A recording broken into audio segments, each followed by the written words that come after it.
இரவு வேளை, கடும் பனி. கை கால் உறைந்து, குளிர் தாங்காமல் என் கிளவுஸ் எடுத்து மாட்டிக்கொண்டேன். உடம்பினுள்ளேயும் வெளியேயும் கடுமையான நடுக்கம்.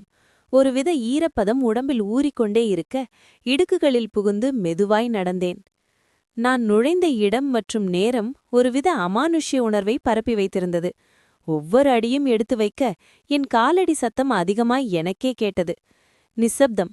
உலகில் 1000 பேர் நம்மைச் சுற்றி கூச்சலிட்டாலும் ஒற்றை மனிதனாய் அங்கு ஒருவனால் எளிதாய் இருந்துவிட முடியும். ஆனால் நிசப்த சூழ்நிலைகள் மனிதனை சோதிக்க உருவாக்கப்பட்டவை. ஒருவனின் மனதிடம் தைரியம் எல்லாம் கேள்விக்குறியாக கூட ஆக்கிவிடும். அமைதியின் முரட்டு சுபாவம் அது. அந்த அறைக்குள் நுழைந்தேன். வெளிக்காற்று சிறிதும் உள்ளே நுழையவில்லை. அங்கும் இங்குமாக பல சடலங்கள் இருக்கைகளில் அமர்த்தி வைக்கப்பட்டிருந்தன. அசைவுகளில்லா சூழ்நிலை. நிசப்த நிலையின் இரைச்சல் மிக அதிகமாக இருந்தது. அமர்த்தி வைக்கப்பட்டிருந்த சடலங்களை ஒவ்வொன்றாய் கடந்தேன். மனதில் ஒருவித இறுக்கம். என் இமைகள் மட்டுமே அசைந்தன. தலை அசையவில்லை. இறைவன் படைப்பில் ஒவ்வொரு மனிதனும் தனித்துத் தெரிவான்.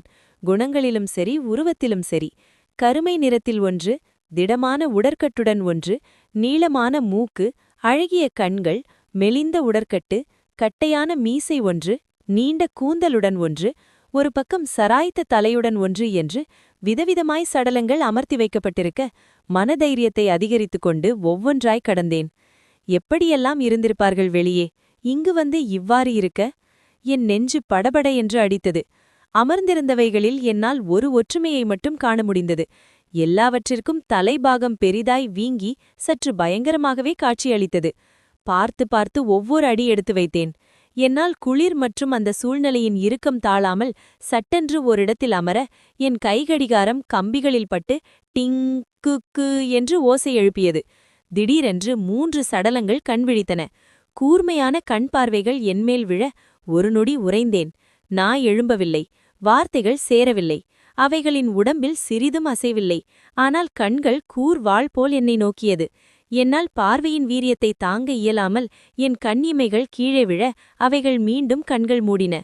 தொண்டை வறண்டது. தண்ணீர் தேவை. ஆனால் என்னிடம் இல்லை. சுற்றி எவரிடம் கேட்பதற்கு மனிதர்களின் நடமாட்டம் இல்லை. எச்சில் முழுங்கினேன். ஒரு கணம் சிந்தித்தேன்.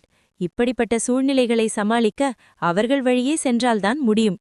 எதிரே இருப்பவைகளை உற்று நோக்கினேன். உன்னை உன் வழியிலே எதிர்கொள்வதுதான் சரி என்று எண்ணினேன். மனதை பக்குவப்படுத்தினேன். அடுத்த நொடி என் தலை இருபக்கமும் வீங்க ஆரம்பித்தது. அவர்களைப் போல் அசைவற்ற சடலமானேன். அந்த உலகில் சத்தங்கள் அதிகம். ஒருவரை ஒருவர் சீண்டுவதோ அரவணைப்பதோ இல்லை. வேறு விதமான உலகம்.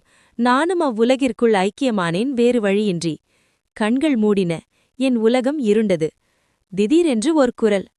Thank you for travelling with Great Western Railways என்று. திடுக்கிட்டு கண் விழித்தேன். ஐயையோ, நம்ம இறங்குற ஸ்டேஷன் வந்துருச்சா?